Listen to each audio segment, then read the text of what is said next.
Yo sé que estamos en época mundialista. Vamos a decir que es época deportiva. Y entonces, voy a dejar por aquí mi pelota. Alguien por ahí me dijo, ay, ¿la vas a dar de premio? Dije, por supuesto que no, esta es mía. Nada más la traje para recordar. Y algunos me dijeron, ¡hala, qué bonito el color de tu camisa! Ahora la voy a usar más seguido, pero en realidad es porque el día de ayer ganaron los Knicks de Nueva York. Veo allá a Sofía celebrando. Ganaron el campeonato de la NBA. Aunque yo no le voy precisamente a los Knicks, pero sospechaba que iban a ganar ellos. Estaba anticipando eso. Y la verdad es que fue una muy buena serie. No vi todos los partidos, vi algunas partes. Y como en todas las finales, tanto de fútbol, de básquetbol, siempre hay historias detrás de la historia. Y siempre hay cosas que marcan y esos momentos emocionantes y esos detalles que vale la pena destacar. Hoy solo les quiero contar uno. Les quiero contar un detallito de cómo estuvo esta serie. La serie fue entre el equipo de San Antonio y el equipo de Nueva York. El equipo de San Antonio tiene al jugador defensivo del año, ¿sí? Que ganó el premio por ser el mejor defensa, el que tenía más bloqueos durante todo el año, y es un chaparrito de 2,22 m, ¿verdad? Ese es el jugador, y es un joven de 22 años, se llama Víctor. Y había mucha expectativa en que San Antonio realmente podía, la verdad es que podía hacer una buena serie. Y sí la hizo. En todos los partidos, San Antonio iba ganando. Siempre iba adelante y se notaba que el otro equipo le estaba costando remontar. Les quiero contar un detalle del partido 4. En la NBA, el que gana 4 gana todo. Fueron 5 partidos, así que quedaron 4-1. San Antonio solo ganó 1, pero en todos los partidos San Antonio iba ganando. En todos los partidos iba muy bien, todo pintaba que iba a ser San Antonio. Veo algunos rostros de fans del básquet desanimados con la historia que estoy contando, pero esa es la historia que podemos hacer. Les quiero contar un detalle del partido 4. En el partido 4, San Antonio iba ganando por 29 puntos, entrando la segunda mitad. Tal vez si puedo hacer una analogía, es como en un partido de fútbol que vayas perdiendo 6-0, una cosa así. O sea que dices, esto ya no podemos remontarlo. 29 puntos, era el déficit más grande de toda la historia de la NBA, 29 puntos abajo. Y pues uno dice, ¿qué se puede hacer ahí? Si usted hubiera sido el entrenador, ¿qué le dice al equipo cuando entran a la segunda mitad con 29 abajo? Pues seguramente hubiera tratado de animar. Aquí solo hay 2 opciones. O trata de animarlos o les dice, señores, rindámonos y preparemos el siguiente. Pero la opción de Nueva York fue, no nos rendimos. Pero eso no lo es todo. Necesitamos que los jugadores se la crean. Y necesitamos que los jugadores puedan juntos ponerse de acuerdo y sacar lo mejor de sí. Por algo van abajo 29, ¿verdad? O sea, no les está yendo bien. Entonces, no solo les está costando, sino el margen es muy amplio. Sin embargo, Nueva York comenzó a jugar bien, comenzó a jugar mejor. Los Knicks empezaron a meter. Solo para hacerse una idea, un equipo de básquet tiene unas 25 posesiones por partido. Quiere decir que para remontar tienes que meter todo, no fallar nunca, y el otro equipo fallar todo. O sea, imposible casi, ¿verdad? No se puede. Pero no se rindieron y empezaron a jugar y empezaron a perseverar y empezaron a meter y empezaron a ponerle todo y echarle ganas, y San Antonio se empezó a ir abajo. San Antonio no es cualquier equipito, es el campeón de la división oeste contra el campeón de la división este. Tienen al jugador defensivo del año y empezaron a decaer. Y Nueva York empezó a subir y empezó a subir. Llegamos cuando faltan 5 segundos de partido. Nueva York está abajo por 1 punto. Faltan 5 segundos. Recuerden, San Antonio tiene al mejor defensa del año, tiene al jugador de 2,22 m, o sea, ese bloquea todo. Nueva York tiene la pelota. Y antes de mostrarles la jugada, solo les quiero pedir que se fijen en algo. Cuando un equipo está metiendo todo, señores, mete el físico, mete el cuerpo, y aunque sea con las uñas, va a tratar de lograr resultados. En los últimos 5 segundos hay un par de jugadores que con la punta del dedo y las uñas lograron hacer milagros. Les quiero mostrar los últimos 5 segundos del partido. for Jalen Brunson, allow him to operate at the top, 1-on-1. Brunson gets it, fires up a three. Shot no good, the chip is gone! It's gone! It's gone! With 1.2 remaining! Perdiendo por un punto, aparece de la nada un jugador que con la punta de los dedos logra tocar la bola y meterla. Ahora todavía queda un segundo de partido. La posesión ahora va a ser para San Antonio, los de negro. Y con un segundo todavía podría pasar algún milagro. Están jugando en Nueva York, así que todo el mundo se vuelve loco. Y ahora viene la jugada del otro lado. Solo necesitan lograr hacer un tiro.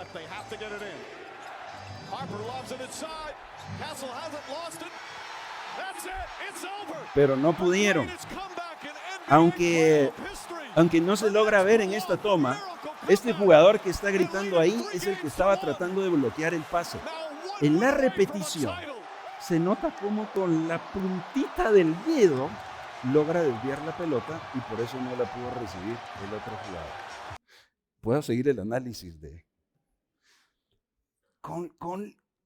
Se estiró todo lo que pudo y con eso la metió y el otro jugador trató de bloquearla y con la punta del dedo logró hacer el desvío del pase y con eso ganaron. Los Knicks ganaron ayer el último partido y se coronaron campeones.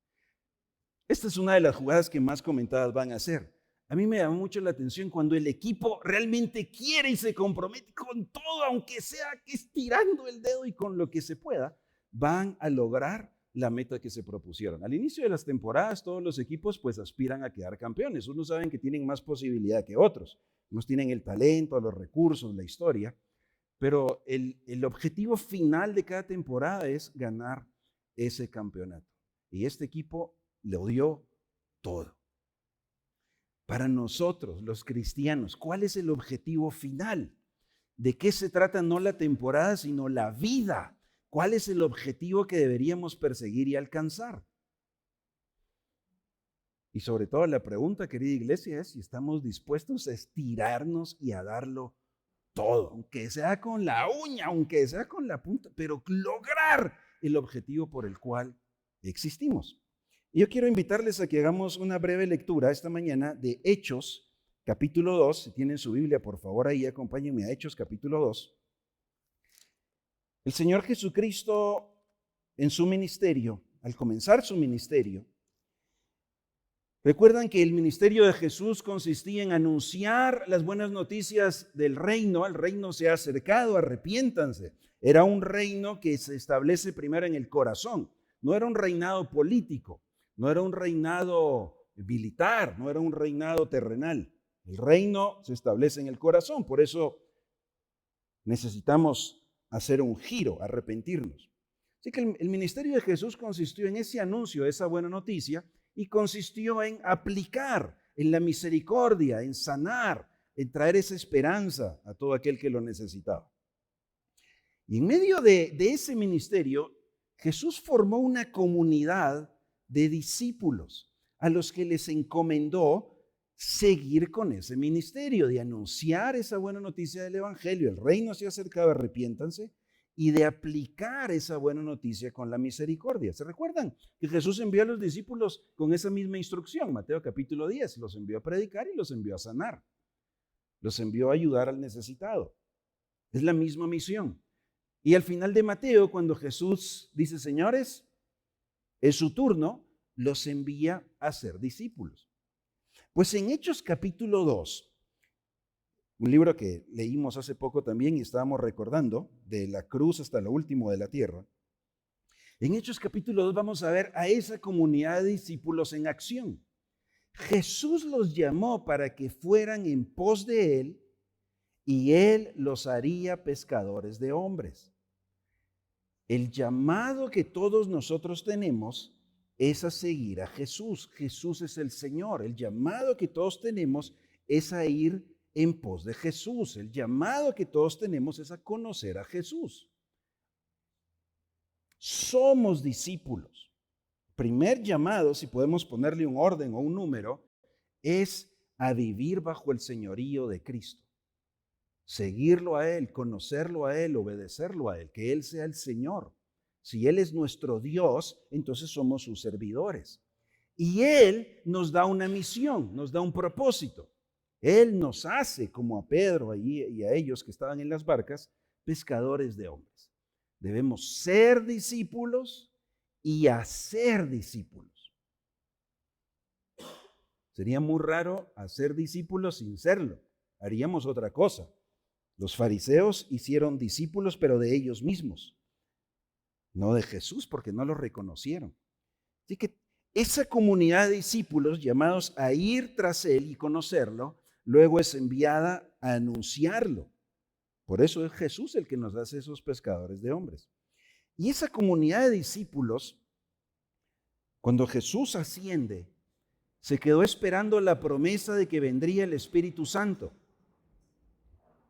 de que no estarían solos, no estarían desamparados, de que quizás esa misión se miraba demasiado grande, porque Jesús les dijo, y lo van a hacer hasta lo último de la tierra, pero iban a ser, la palabra capacitado quizás suena muy corta porque para nosotros suena como a recibir una capacitación, ¿verdad? Ir a un entrenamiento, que nos den una charla o algo así, iban a recibir el taller, no, iban a ser capaces. Por sí solos los discípulos serían incapaces. De hecho, creo que por eso hay un fuerte énfasis en los evangelios en las metidas de pata de los discípulos. Por eso creo que hay un fuerte énfasis en cómo Pedro hacía las cosas al revés. Para que quede bien claro que por capacidad nuestra no podemos. O sea, ¿quiénes somos nosotros? ¿Qué tenemos nosotros? El mejor talento que tengamos es insuficiente. Y con eso no estoy diciendo de que no hay mucho talento, aquí hay mucha experiencia, aquí hay mucho recurso, pero para una labor espiritual, todo lo humano que tenemos se queda limitado. Y por eso la mirada no tiene que estar ahí. Cuando ponemos la mirada ahí está equivocado. Moisés, saca al pueblo, ni hablar puedo. Humanamente no iba a ser por persuasión de un discurso. Cuando luego, ¿verdad? Tienen que vencer a los de Jericó. Ay Dios, pero con la muralla. ¿Y qué tenemos? Trompeta, ¿va? Y instrumentos. Pues van a ir a darle una vuelta al día. O sea, con eso derribamos las murallas. O sea, que quede bien claro que por nuestra capacidad, nuestra estrategia, nuestro recurso humano no se puede. Que quede bien claro que Pedro y los discípulos no era suficiente. Pero recibiréis poder. Ustedes no pueden. La única forma en la que van a poder es con la potencia del Espíritu Santo. Y con la potencia del Espíritu Santo, ustedes, que no pueden solos, van a ser los que van a cumplir el ministerio en Jerusalén y en Judea y en Samaria y ¿dónde más? ¿Hasta dónde te llamó el Señor? Va, pues a ti no, al que tienes al lado, ¿a dónde llamó el Señor? Vos tenés que hasta lo último de la tierra. No, pues yo no. Ellos probablemente dijeron, ¿nosotros qué vamos a hacer? Con el Espíritu Santo sí podemos, con el Espíritu Santo sí podemos. Y en Hechos capítulo 2 vemos la llegada del Espíritu Santo y vemos a un Pedro que se para y habla, y esto es lo que leemos en el versículo 41. Así que los que recibieron la palabra fueron bautizados y se añadieron aquel día como 3,000 personas. Quiero aclarar que el relato aquí, cuando escribe Lucas y lo que está narrando de la obra del Espíritu Santo, es recalcando lo sobrenatural. En realidad es sobrenatural lo que pasó con la llegada del Espíritu Santo, lo que pasó con esas lenguas de fuego, lo que pasó con los idiomas que estaban hablando y lo que pasó con Pedro, al que probablemente nadie hubiera invitado a un equipo de ministerio, no le hubiéramos puesto ninguna responsabilidad porque Pedro no es muy confiable. Y Pedro nos puede quedar mal, y Pedro es impulsivo, Pedro violento. Imagínense, no sé si han visto por ahí videos en TikTok que dice cómo los anfitriones de la iglesia cuando no saludan y lo jalan ahí de regresado del pelo. Pero eso es en otros videos, aquí no pasa eso. No estoy dando ideas. Pedro no, pues el Espíritu Santo usa a Pedro y es sobrenatural que Pedro hace un discurso, explica quién es Jesús y estas personas creyeron, fueron bautizadas y se sumaron a la comunidad de creyentes. Lucas va narrando lo sobrenatural, por eso dice sobrenatural, que Pedro habló y hay 3,000 ahí, eso no es de Pedro, eso no es nuestro. Y ya lo he mencionado antes, porque a veces todavía se sigue escuchando que algunas personas piensan que así deberían ser todas las iglesias de 3,000 personas o más. Pues no es verdad. En el Nuevo Testamento hay muchas iglesias en casa, en la casa de alguien. Muchas. Así que no todas son así. La gran mayoría de iglesias en nuestro continente son iglesias pequeñas, algunas de 50 personas o menos. Y lo que están haciendo es con la misma potencia del Espíritu Santo. La cantidad o el número no es el reflejo precisamente de eso. Hay otras narraciones donde hay uno convertido, ¿verdad? Y muchos otros que rechazaron. No son los números. Solo lo quiero aclarar porque lo seguimos escuchando en nuestros medios hoy. Ese no es el indicador. El indicador es qué está haciendo el Espíritu Santo. Es obra de Él, no es obra nuestra, no es estrategia nuestra. No es nuestra estrategia mercadológica, es nuestra estrategia misiológica, que dependemos del Espíritu Santo y cumplimos la misión. Cada uno de nosotros. Pedro le tocó hablar acá y lo cumplió. A Felipe le tocó hablar y habló con el etíope. En el mismo capítulo 8 estaba hablando en Samaria y se convirtieron otros. Había un avivamiento en Samaria y el Espíritu Santo se le llevó para hablarle a uno.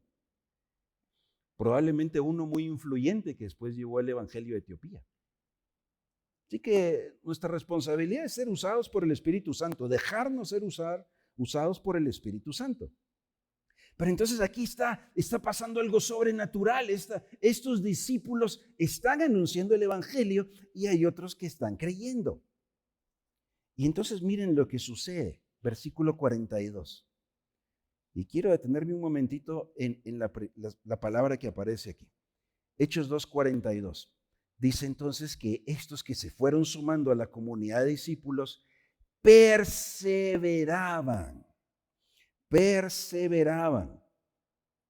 Y el resto del texto nos explica en qué perseveraban. La doctrina, la comunión, el partimiento del pan y número 4, en las oraciones. Perseveraban. Todo creyente en ese momento, con esa comunidad de discípulos, entendió, de alguna manera lograron comunicarles muy bien, que necesitaban perseverar. Y luego viene la descripción de esa vida o de esas prácticas o de eso que hacían. Perseveraban. Otras traducciones bíblicas utilizan la frase se mantenían firmes. Por ejemplo, creo que Nueva Versión Internacional lo traduce así. Se mantenían firmes. Y hay dos cosas muy interesantes de la palabra específica que se utiliza aquí para describir a esa comunidad de creyentes. En primer lugar, este es un tiempo presente continuo. Es decir, seguían siguiendo en mantenerse constantemente, ahorita y ahorita, siempre perseverando y firmes. No hay momento en lo que no estaba ocurriendo eso. No era por temporadas, no era por olas, no era por moda, no era un día sí, un día no, a veces sí, a veces no, era una permanente constancia. El término que utiliza Lucas aquí para escribir significa que se dedicaron firmemente. Yo les puse el ejemplo aquí de un equipo deportivo que está compitiendo por algo temporal y que lo único que hay de por medio son unos cuantos millones de dólares, pero eso no es nada. Pero es terrenal, ¿verdad? De todas maneras, ay, no, pero aunque sea un poquito que nos invitaran, ¿verdad? Pero en esos últimos minutos no dejaron de perseverar firmemente en remontar, en tratar de encestar y de defender. No se rindieron. El término que usa Lucas significa persistir obstinadamente en algo. Y por obstinado no es algo negativo, sino es un compromiso, es una constancia. De hecho, este mismo término se utiliza aquí en Hechos una vez para describir a un soldado que era fiel. Porque este mismo término implica el hacer algo con un esfuerzo intenso, aún cuando las circunstancias son adversas. Por eso es que se utiliza ese término también para un soldado que era fiel. Entonces, entienden que no es muy sencillo lo que enfrenta un soldado. Los cristianos se mantenían en una dirección fija y mostraron fuerza constantemente a pesar de las dificultades.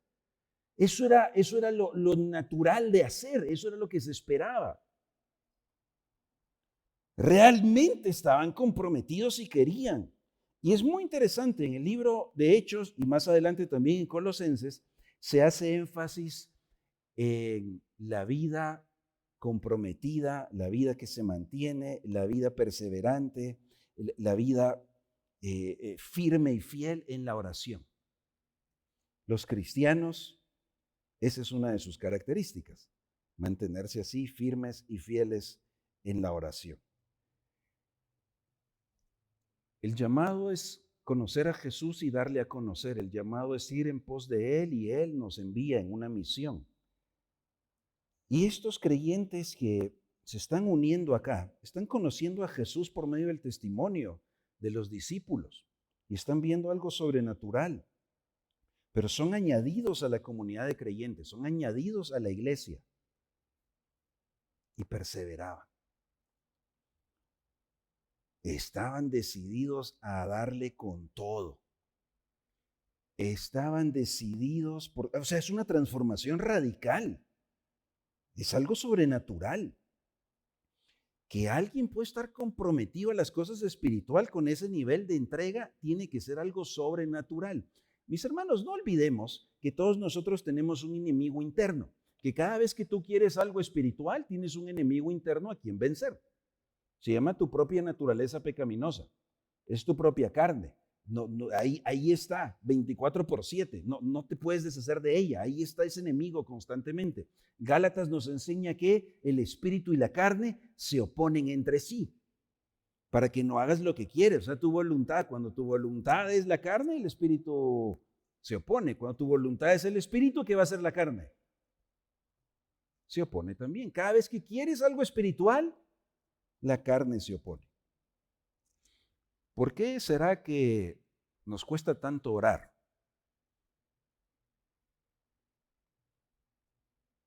¿Por qué será que nos cuesta tanto estar en la palabra? ¿Sabes qué? Nunca te va a dejar de costar. No, ya cuando yo algún día sea maduro, ya me fluye fácil. No, jamás, nunca.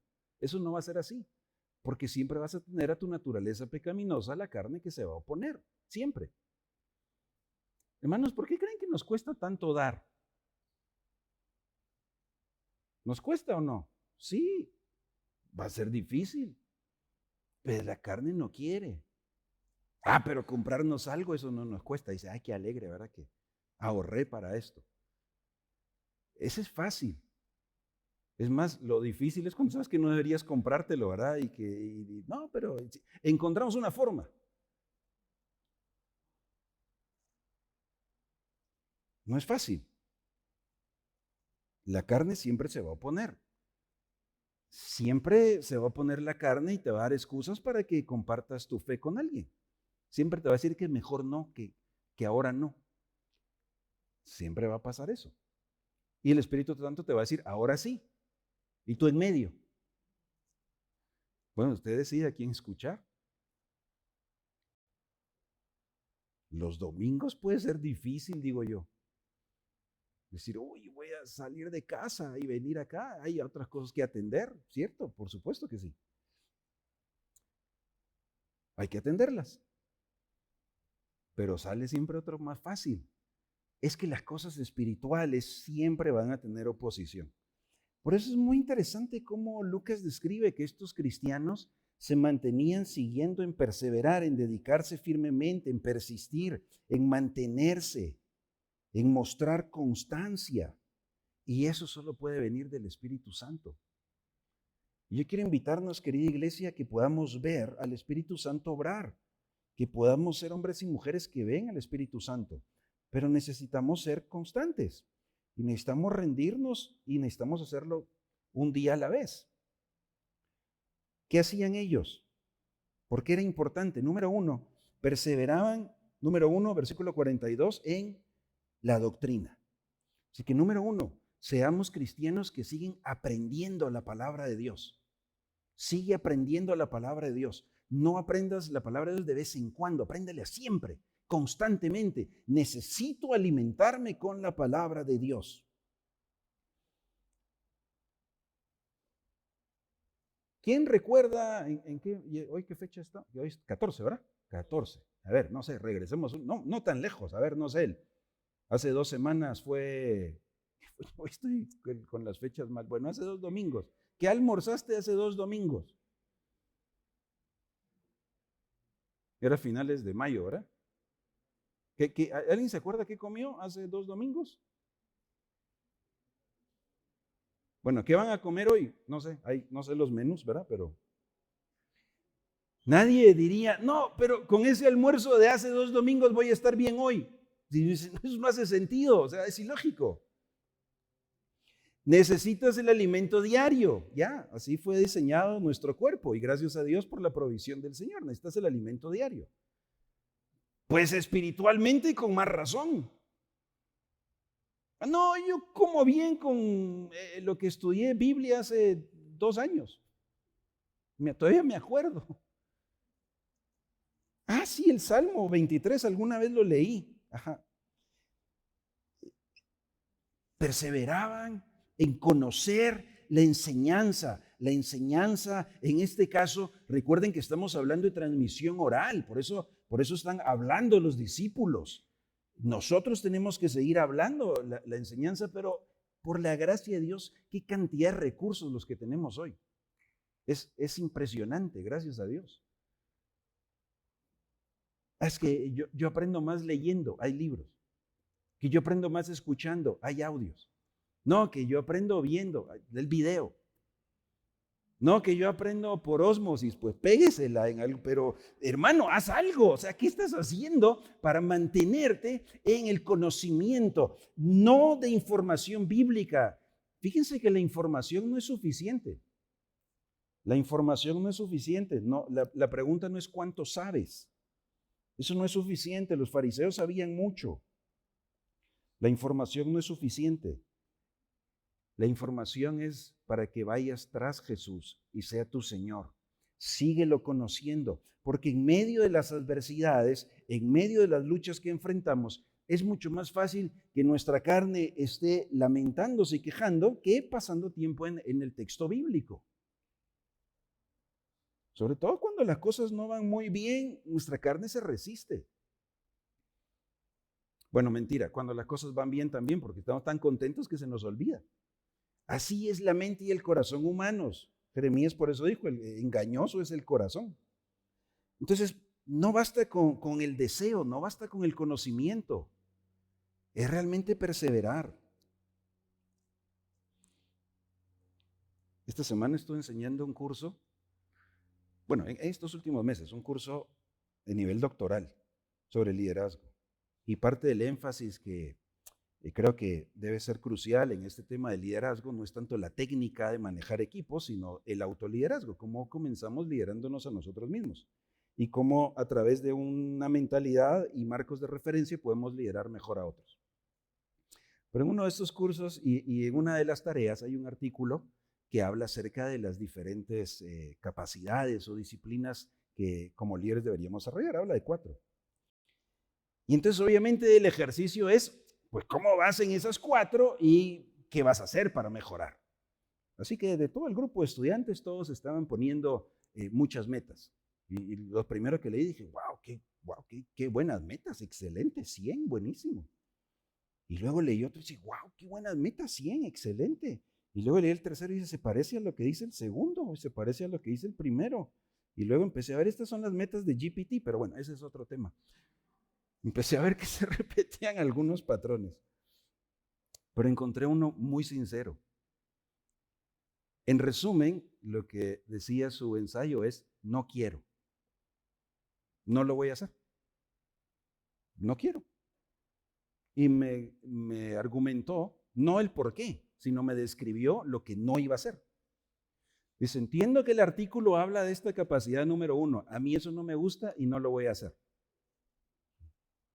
¿Sí entendió? ¿Entendió lo que dice el artículo?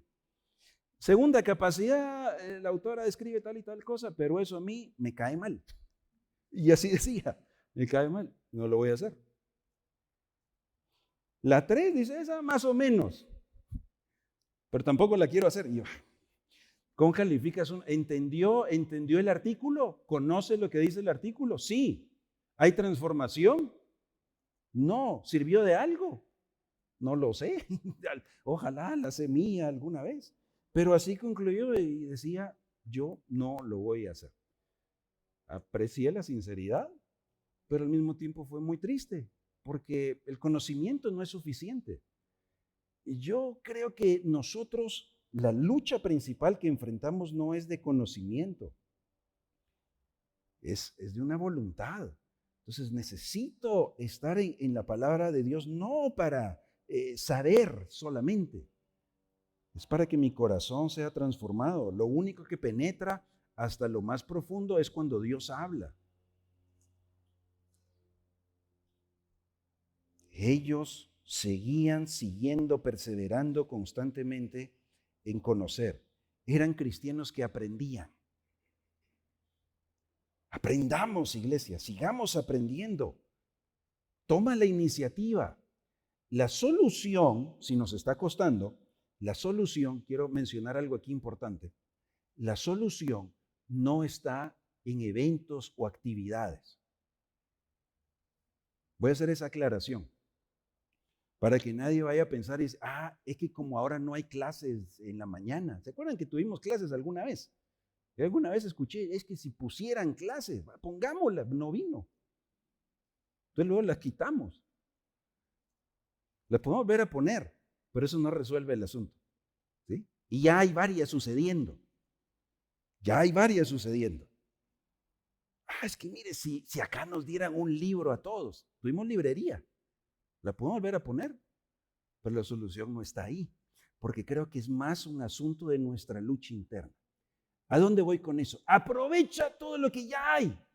Sí, aprovecha lo que ya hay. Sácale beneficio a eso. Y si algo hace falta, creo que este es el mejor ejercicio. La pregunta no es qué van a hacer en la iglesia. La pregunta es qué vas a hacer tú, qué hacemos juntos. O hay mucha diferencia.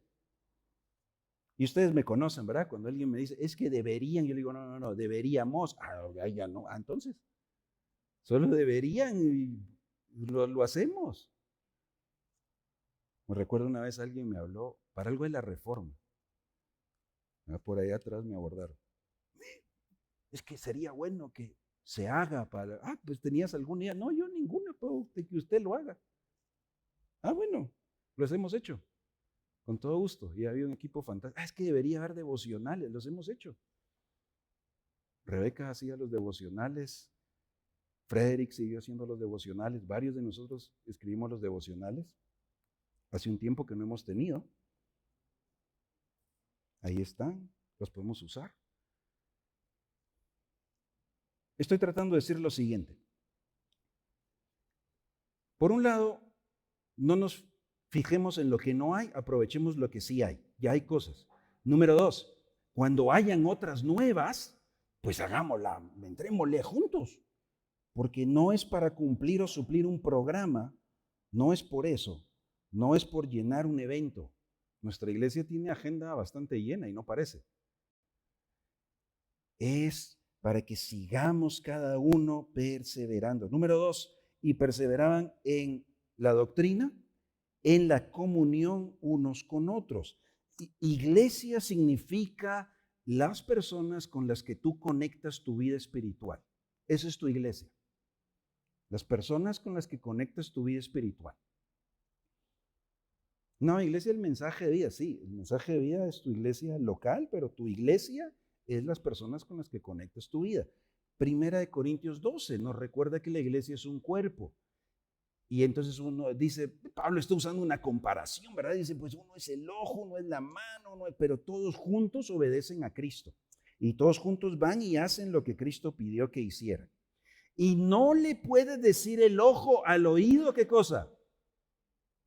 No te necesito. Y no le puede decir el oído al ojo, no te necesito. ¿Qué significa eso? Que para crecer espiritualmente tú piensas que no necesitas a otros, algo no está funcionando bien. Porque otros te necesitan. Ese es el diseño de Dios. Yo lo hubiera hecho diferente. Porque a mí mi carne me dice, no, es que más complejo. Es como los grupos en la U, el colegio, mejor lo hago yo solo, aquí con el grupo no. El diseño de Dios es otro. El diseño de Dios es solo no, solo corres peligro, solo estás en riesgo. Entonces ellos estaban constantemente, permanentemente siguiendo en eso. Entonces la carne nos va a decir que no. Pero es el diseño de Dios. Entonces, hermano, saluda a otros. Párate los domingos y saluda a otros. Los hermanos son tu iglesia, somos tu iglesia, todos. Yo sé que nos cuesta. Yo sé que habemos unos que son más extrovertidos y platican con todo el mundo. Algunos saludan hasta el pedestal aquí, platican con los, hablan con todos y son muy alegres. Ya vemos otros que nos cuesta un poquito más, somos un poquito más reservados. Hay alguien por aquí hoy que he felicitado recientemente, varias veces, porque le he atrapado saludando a personas que no conoce. Y se acerca con ustedes y le dice, hola, ¿cómo te llamas? Y se presenta. Dice, qué bueno conocerte. Y digo, eso, y las veces que hemos platicado me dice, pero no estoy haciendo nada extraordinario. Sí, estás haciendo algo súper extraordinario. Porque es algo muy profundo. Y así es como nos vamos a aprender a cuidar y amar los unos a los otros. Y así es como en estos momentos de prueba y de lucha y adversidad vamos a poder cumplir todo esto que se llama el ministerio los unos a los otros. Ustedes saben que a veces, por ahí ha pasado en otras épocas, pero alguien me dice, mira, que en la iglesia a mí nadie me habla. Ha pasado varias veces y yo digo, ¿y tú a quién le hablas? Dice, no, yo a ninguno. Pues ahí está. Ya encontré la causa. Es que dice los unos a los otros. Si yo espero que lo hagan los otros, nunca va a pasar. Empieza tú. Saluda a alguien más. Habla con alguien más. Hoy toma café con alguien más. ¿Sí? Quien normalmente lo toma contigo, dile, hoy vas de misionero a otra mesa. Mándelo de misionero a otra mesa. Ve a hablar con alguien más. Luego hablamos nosotros. ¿Sí? Es que eso es el cuerpo de Cristo. Y no es fácil. Recuerden, aquí estamos hablando de algo que era socialmente muy complicado. 3, permanecían y seguían en el partimiento del pan. Aquí hay dos posibles interpretaciones. Algunos dicen que ese partimiento del pan era esa comunión, comer juntos. Podría ser, y claro, es un reflejo de convivir, de pasar vida juntos. Creo que es una muy buena idea. Creo que hemos perdido ese hábito de sacrificarnos un poquito de vez en cuando para poder invitar a alguien y comer juntos. No se trata del menú ni del banquete. Podemos sentarnos a comer unas tortitas con frijol sabroso. Te invito a comer unas tortitas con frijolitos. Qué rico. ¿Para qué? para que oremos un ratito juntos, para que hablemos de algo más juntos, para poder saludarte. Oye, mira, yo te he visto ahí en la iglesia tantos años, pero no, ¿y tú qué? ¿Qué te dedicas? ¿Qué haces? ¿Por qué es tan serio? No sé, bueno, algo para platicar así casual. Por eso no faltes actividades, porque ahí puedes ir conociendo a otros. Y por eso alguien dijo, donde hay comida hay comunión. Pero muy probablemente esto se refiere al partimiento del pan, quiere decir la práctica de la cena del Señor. Y este era un elemento, un momento tan simbólico que no solo une a los creyentes bajo el señorío de Cristo, es decir, sí somos seguidores de Cristo, pero sí somos enviados por Cristo. Porque cada vez que tomamos la cena, la muerte del Señor anunciamos hasta cuándo. Entonces ahí está ese compromiso. Pero ellos hacían eso, no dejaban de hacerlo y había persecución. No olvide que había estos como Saulo, Pablo, perseguidores. Y número 4, escribe Lucas que perseveraban en las oraciones. En Hechos encontramos oraciones individuales, oraciones colectivas. No dejaban de orar. No dejaban de orar. Esteban y Ana Lisbeth recibieron muy bien hace años cuando estuvimos en pandemia sobre todo. ¿Ustedes recuerdan los videos que ellos nos grababan cada semana? ¿Ustedes se recuerdan de los videos que grababan cada semana? Y sí, los miércoles. Si por horarios, hace sentido, ¿verdad? No todos logramos conectarnos en ese horario. Pero empiece usted otro horario. Invite a otro y dice, mira, yo te quiero invitar a orar, no sé, el jueves a las 8 de la mañana. A alguien más le puede funcionar ese horario. Dice, no, yo te invito a orar. Yo no tengo Zoom, pero tengo Meet, pero tengo WhatsApp, pero tengo Facebook, pero tengo aplicaciones. Invita a alguien más a orar, ora por alguien más. Llámalo por teléfono. Los aparatos todavía sirven para eso, para hablar. Ahora los usamos para otra cosa. Seamos una iglesia donde oramos los unos por los otros. Versículo 43, y sobrevino temor a toda persona y muchas maravillas y señales eran hechas por los apóstoles. En realidad es ese poder del Espíritu Santo manifestándose. Y todos los que habían creído estaban juntos y tenían en común todas las cosas. Y pasaban cosas sobrenaturales y vendían sus propiedades y sus bienes y las repartían a todos según la necesidad de cada uno, sobrenatural. 46. Y perseverando, se repite el término, unánimes, cada día en el templo y partiendo el pan en las casas, comían juntos con alegría, con sencillez de corazón, alabando a Dios, teniendo el favor de todo el pueblo. Y el Señor añadía cada día a la iglesia los que habían de ser salvos. Estos cristianos seguían predicando, seguían anunciando, seguían partiendo el pan, seguían en sus casas, seguían juntos, se mantenían siendo cristianos en acción. En medio de toda la agitación, ya estamos a la mitad del año, muchas cosas han sucedido, muchas cosas van a suceder, algunas fáciles, unas difíciles, tenemos mucho que atender, pero que no se nos olvide de qué se trata ser cristianos que van en pos de Jesús y son pescadores de hombre, que no se nos olvide de qué se trata el poder del Espíritu Santo, que podamos ver cosas sobrenaturales sucediendo, que podamos ser guiados por el Señor juntos. El diseño de Dios es juntos. Que tu vida bendiga y edifique a otros juntos. Que la vida y el testimonio de otros te edifique a ti también juntos. Que juntos se evidencie el poder del Espíritu Santo. Eso es ser iglesia. Sigue creciendo en el conocimiento bíblico, sigue aprovechando los recursos, sigue creciendo en esa comunión, sigamos creciendo en partir el pan y anunciar, ser evangelizadores, sigamos creciendo en las oraciones y sigamos viendo la obra del Espíritu Santo. Vamos a orar y voy a invitar al grupo de alabanza que nos guíe en este tiempo de cantos para cerrar. Pero estas prácticas y esto que estamos hablando no es simplemente algo extra que hay que añadir a la agenda, una cosa más que toca hacer. En realidad ese no es el punto. En realidad esto es algo que nutre nuestra vida. En realidad es un reflejo de un corazón que quiere. Hermanos, hay una meta y es Cristo, que podamos enfocarnos en Él, que su carácter se forme en nosotros.